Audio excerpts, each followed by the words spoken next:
Hi all, ఎలా ఉన్నారు? ఈరోజు ఇంటర్వ్యూ ప్రాసెస్ మీద వీడియో చేస్తున్నాను. కపుల్ ఆఫ్ వీక్స్ అగో కొంతమంది నాకు పర్సనల్గా మెసేజ్ పెట్టారు. ఆ ఇంటర్వ్యూ ప్రాసెస్ మీద వీడియో చేయమన్నారు. వాళ్ళ కోసం నేను వీడియో చేస్తున్నాను. వాళ్ళతో పాటు ఈ వీడియో ఇంకా వేరే వాళ్ళకు కూడా హెల్ప్ అవుతుందని చెప్పి అనుకుంటున్నాను నేను. సో ఫస్ట్ టాపిక్ ఏంటంటే how to know job requirement, how to apply for jobs. So ఈ టాపిక్ మీద మాట్లాడదాము. జనరల్గా జాబ్ రిక్వైర్మెంట్స్ మనకి లింక్డ్ఇన్లో వస్తుంటాయి, తర్వాత జాబ్ వెబ్సైట్స్లో వస్తుంటాయి, తర్వాత మనకి కొంతమంది వెండర్స్ మనకి ఈమెయిల్స్ ద్వారా లేకపోతే ఫోన్స్ ద్వారా కాంటాక్ట్ అవుతూ ఉంటారు. కొన్ని కంపెనీస్కి, ప్రతి కంపెనీకి ఒక కెరీర్ పోర్టల్ ఉంటుంది. ఓకే, దాంట్లో వెళ్ళి చూస్తే మనకి జాబ్ రిక్వైర్మెంట్స్ మనకు కనిపిస్తూ ఉంటాయి. సో ఇక్కడ ఛాలెంజింగ్ ఏంటంటే మనకి ఇప్పుడు జాబ్ రిక్వైర్మెంట్స్ చూసామంటే most of the job requirements ఎలా ఉంటాయంటే మనకి చాలా టెక్నాలజీ మెన్షన్ చేస్తారు యాక్చువల్గా. సో మనకి ఎప్పటికీ డౌట్ వస్తుంటుంది అనమాట, మన ప్రొఫైల్ మనకి అన్ని టెక్నాలజీ మన రిజ్యూమ్లో లేవు కదా, whether we're right fit for this requirement or not అనేది పెద్ద డైలమా ఉంటుందన్నమాట. మనకి యూజువల్గా అన్ని కంపెనీస్ ఎలా చేస్తాయంటే కొన్ని టెంప్లెట్స్ ఫాలో అవుతూ ఉంటాయి. సో వాళ్ళకి సపోజ్ ఒక కంపెనీకి ఒక టీంలో మైక్రో సర్వీస్ డెవలపర్ రిక్వైర్మెంట్ ఉందనుకోండి. సో వాళ్ళు ఏం చేస్తారంటే మైక్రో సర్వీస్ డెవలప్మెంట్ సంబంధించిన స్కిల్సే కాకుండా మిగతా స్కిల్స్ కూడా యాడ్ చేస్తారు. లైక్ ఫ్రంట్ ఎండ్ ఎక్స్పీరియన్స్ కావాలని చెప్పి, కాఫ్కా ఎక్స్పీరియన్స్ కావాలని చెప్పి పెడతా ఉంటారు, డేటాబేస్ ఎక్స్పీరియన్స్ కావాలని పెడతా ఉంటారు. సో వీళ్ళు ఏంటంటే ఆ జనరిక్ టెంప్లెట్ ఎందుకు ఫాలో అవుతారంటే ఈరోజు వచ్చేసి ఆ టీమ్కి మైక్రో సర్వీస్ ఇంప్లిమెంటేషన్ రిక్వైర్మెంట్ ఉంది. సపోజ్ 6 months తర్వాత ఆ ప్రాజెక్ట్ అయిపోయింది అనుకోండి, ఈ పర్సన్ని వేరే ప్రాజెక్ట్లో పెట్టాలంటే వేరే ప్రాజెక్ట్లో మైక్రో సర్వీస్ రిక్వైర్మెంట్ ఉంటుందో లేదో తెలియదు. So they may have other requirement like front and technology requirement ఉండొచ్చు. అందుకని ఏం చేస్తారంటే ఎప్పటికీ ఒక కంపెనీ ఎలా చేస్తుందంటే ఒక టీమ్ రిక్వైర్మెంట్ పర్స్పెక్టివ్ కాకుండా ఓవరాల్ కంపెనీ పర్స్పెక్టివ్గా కావాల్సిన స్కిల్ సెట్ని మొత్తం మెన్షన్ చేస్తూ ఉంటారన్నమాట. ఓకే, ఇప్పుడు ఏంటంటే నా ఉద్దేశం ఏంటంటే మనకి 50 to 60% మనకి మ్యాచ్ అయిందంటే మనం ఆ రెజ్యూమ్కి, మనము మన ఆ ప్రొఫైల్కి, రిక్వైర్మెంట్కి మనం వెళ్ళిపోవచ్చు అని చెప్పి అనుకుంటున్నాను. ఒకవేళ ఇంకొక వే కూడా ఉంటుంది మనకి. సపోజ్ మీరు ఒక పోర్టల్కి వెళ్ళారు, ఒక కెరీర్ పోర్టల్కి వెళ్ళారు. ఓకే, అక్కడికి వెళ్ళి మీరు అప్లై చేస్తున్నారు. ఓకే, అక్కడ జాబ్ ఐడి ఉంటుంది. ఆ జాబ్ ఐడి తీసుకొని ఆ కంపెనీలో ఎవరన్నా మీకు తెలిసిన వాళ్ళు పనిచేస్తుంటే వాళ్ళకి ఆ జాబ్ ఐడి ఇవ్వండి. ఆ జాబ్ ఐడి మీద వాళ్ళు ఏం చేస్తారంటే వాళ్ళకి ఇంటర్నల్గా ఉన్న పోర్టల్ ఏమవుతుందంటే ఆ కంపెనీ ఆ రిక్వైర్మెంట్కి సంబంధించిన హైరింగ్ మేనేజరు, ఆ టీమ్ డీటెయిల్స్ ఉంటాయన్నమాట. సో వాళ్ళు కనుక్కొని చెప్పగలుగుతారన్నమాట ఏంటి ఎగ్జాక్ట్గా ఏంటి రిక్వైర్మెంట్ ఏంటని చెప్పి. ఓకే, అప్పుడు ఏమవుతుందంటే ఆ రిక్వైర్మెంట్ మీకు మీ ప్రొఫైల్ మ్యాచ్ అయిందంటే అప్పుడు మీరు అప్లై చేసుకోవచ్చు అన్నమాట.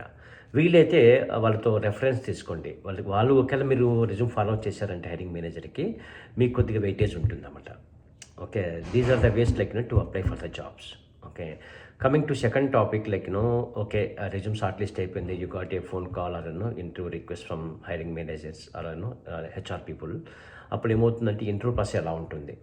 చాలామంది అనుకుంటారన్నమాట ఇంటర్వ్యూ ప్రాసెస్ ఏంటంటే టెక్నికల్ స్కిల్స్గా మనకి స్ట్రాంగ్గా ఉంటే మనకి జాబ్ వస్తుందని చెప్పి అనుకుంటారు. నాట్ ఓన్లీ టెక్నికల్ స్కిల్స్, కొన్ని అదర్ ఫ్యాక్టర్స్ కూడా చూస్తారు యాక్చువల్గా. Okay, majority interview technical skills మీదే ఉంటుంది. సో దాంతోపాటు మిగతావి కూడా చూస్తారు యాక్చువల్గా. ఓకే, ఏంటంటే సాఫ్ట్ స్కిల్స్ చూస్తారు, కమ్యూనికేషన్ స్కిల్స్ చూస్తారు. సో కమ్యూనికేషన్ స్కిల్స్ అంటే మీరు ఏదో ఫ్లూయెంట్గా ఇంగ్లీష్ ఉండాలి, వెరీ స్ట్రాంగ్గా ఇంగ్లీష్గా మాట్లాడాలి అని చెప్పి అనుకోవద్దండి. సో సింపుల్గా ఏంటంటే వాళ్ళు ఏం చూస్తారంటే మీకు you are a good listener or not. వాళ్ళు అడిగే క్వశ్చన్స్కి మీరు అర్థం చేసుకుంటున్నారా లేదా, అర్థం కాకపోతే మీరు ఫాలోఅప్ క్వశ్చన్స్ ఏ విధంగా అడుగుతున్నారు వాళ్ళని. ఓకే, సో అవి చూస్తారు యాక్చువల్గా. తర్వాత మీకు ఆ క్వశ్చన్స్కి ఆన్సర్స్ ఎలా ప్రజెంట్ చేస్తున్నారు అది వెరీ ఇంపార్టెంట్ యాక్చువల్గా. ఏంటంటే సింపుల్ లాంగ్వేజ్లో మీరు షార్ట్ కట్లో స్ట్రైట్ ఫార్వర్డ్గా ఆ క్వశ్చన్స్కి ఆన్సర్ చేశారంటే మీకు చాలా ఉంటుంది యాక్చువల్గా. దాంతోపాటు ఏం చేస్తారంటే కొంతమంది ఏం చేస్తారంటే ఆ క్వశ్చన్ని చాలా డిఫికల్ట్గా అడుగుతారన్నమాట. అంటే it's very difficult to understand that question, they also know that.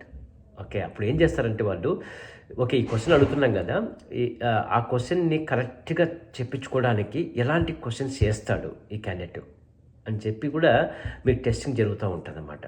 So ఇవన్నీ part of like soft skills and communication skills కింద వస్తుంది యాక్చువల్గా. ఓకే, థర్డ్ పాయింట్ ఏంటంటే మీకు whether you are a good team player or not అది చూస్తారు. Okay, అప్పుడు ఏంటంటే మీరు చెప్పేటప్పుడు మీ బాడీ లాంగ్వేజ్, ఓకే మీ టోన్ ఎలా ఉంది, ఓకే తర్వాత మీకు ఏంటంటే ఇప్పుడు ఏంటంటే కాన్ఫిడెన్స్‌కి తర్వాత ఆహ్, అరగెన్స్‌కి ఒక థిన్ లైన్ ఉంటుంది యాక్చువల్‌గా. మనము ఆ కాన్ఫిడెన్స్‌గా మాట్లాడేటప్పుడు మన టోను, మన పిచ్ ఓకే. కొద్దిగా హైగా పెరిగి ఓకే.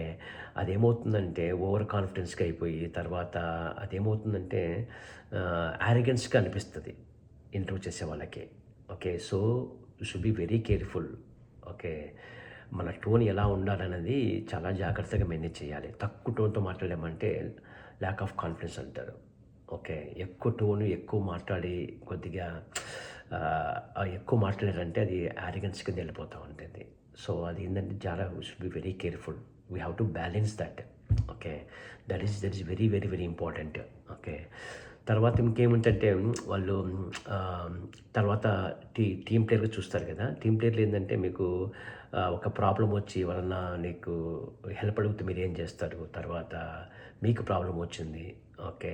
అది మీకు రాదు. ఓకే. మీరు ఎలా అప్రోచ్ అవుతారు వేరే వాళ్ళని? తర్వాత మీరు వర్క్ అసైన్‌మెంట్‌లో టీమ్ లీడర్‌తో గానీ, మేనేజర్‌తో ఎలా ఇంటరాక్ట్ అవుతారు? ఓకే. వేరే టీమ్ వాళ్ళతో ఎలా ఇంటరాక్ట్ అవుతారు? ఇవన్నీ ఏందంటే they will ask you question on this areas. Okay. ఏందంటే ఇదంతా టీమ్ ప్లేయరా కాదా లేదని చూస్తారు యాక్చువల్‌గా. Okay. So, coming to other part ఏంటంటే ఆహ్, మీరు క్విక్ లెర్నరా కాదా చూస్తారు. ఓకే. ఇప్పుడేందంటే టెక్నాలజీ ప్రాజెక్ట్‌లు ఈరోజు ఇవి వాడుతుంటారు. Down the line like after 6 months okay. They may use something else. We don't know. So, ఎంత టెక్నాలజీ ఎంత త్వరగా అడాప్ట్ చేసుకుంటావు. ఓకే. దానికి మీ మెథడాలజీ ఏంటి? నీ స్ట్రాటజీ ఏంటి? ఓకే. దీనికి సంబంధించిన క్వెషన్స్ అడుగుతా ఉంటారనమాట. To test like whether you are quick learner or not. Okay. అది పార్ట్ అవుతుంది. తర్వాత మీరు ఎంత ఇంట్రెస్ట్‌గా చేస్తారు జాబు.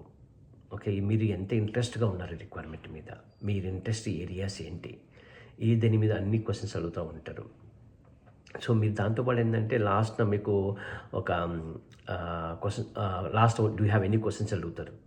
ఆ do you have any questions అడిగినప్పుడు మీరు క్వెషన్స్ అడగాలి. చాలామంది ఏందంటే I do not have any questions అంటారు. మీరు క్వెషన్స్ అడిగితే వెరీ గుడ్ మై పర్స్పెక్టివ్. ఎందుకంటే ఆ రోల్ ఏంటి?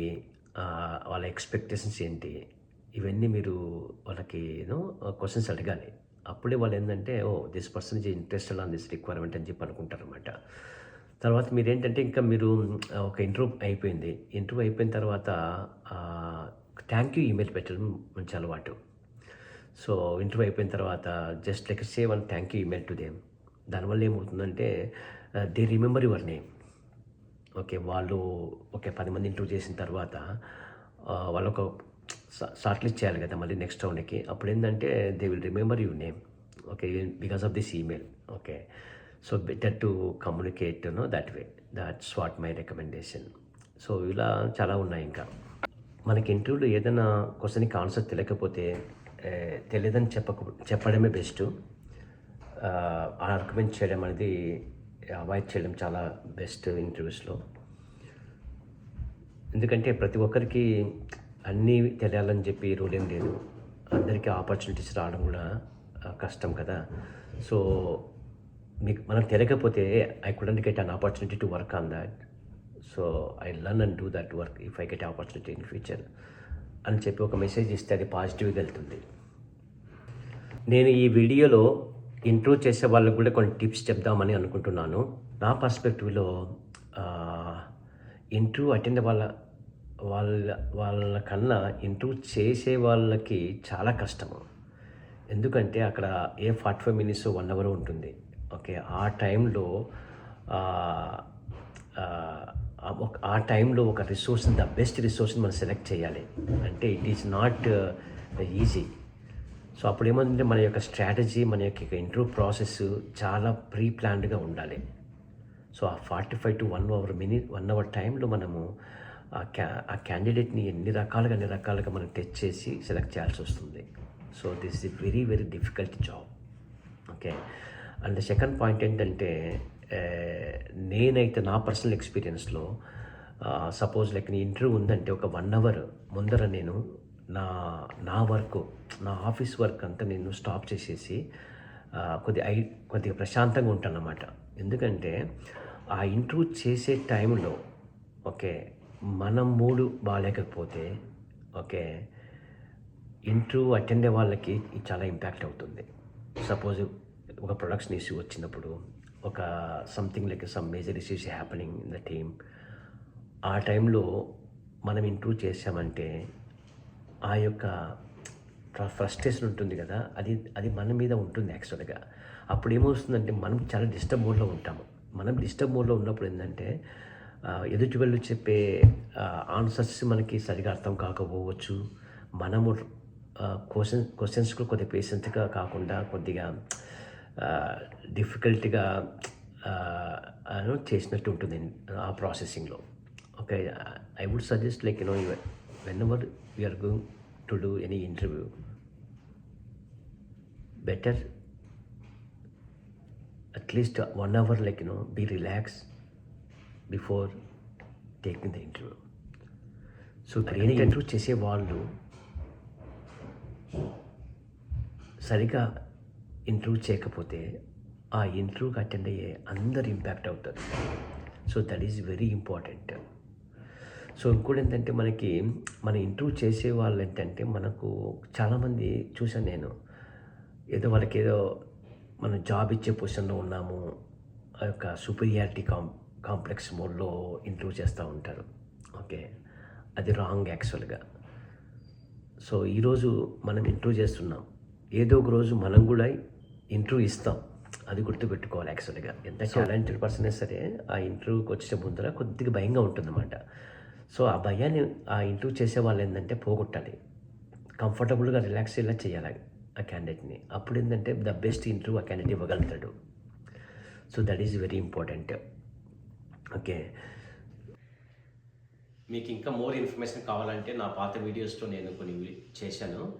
దాంట్లో రిజ్యూమ్ ఎలా ప్రిపేర్ చేయాలి, తర్వాత జాబ్ ఆపర్చునిటీ ఎలా ఉన్నాయి అని చెప్పి మీకు ఇచ్చాను డీటెయిల్స్ మొత్తము. వీలైతే చూడండి, లేకపోతే నేను కామెంట్స్లో ఆ వీడియోస్ లింక్స్ పెట్టడానికి ట్రై చేస్తాను. Okay, thank you all for watching my videos. Thank you. Have a good one. Bye.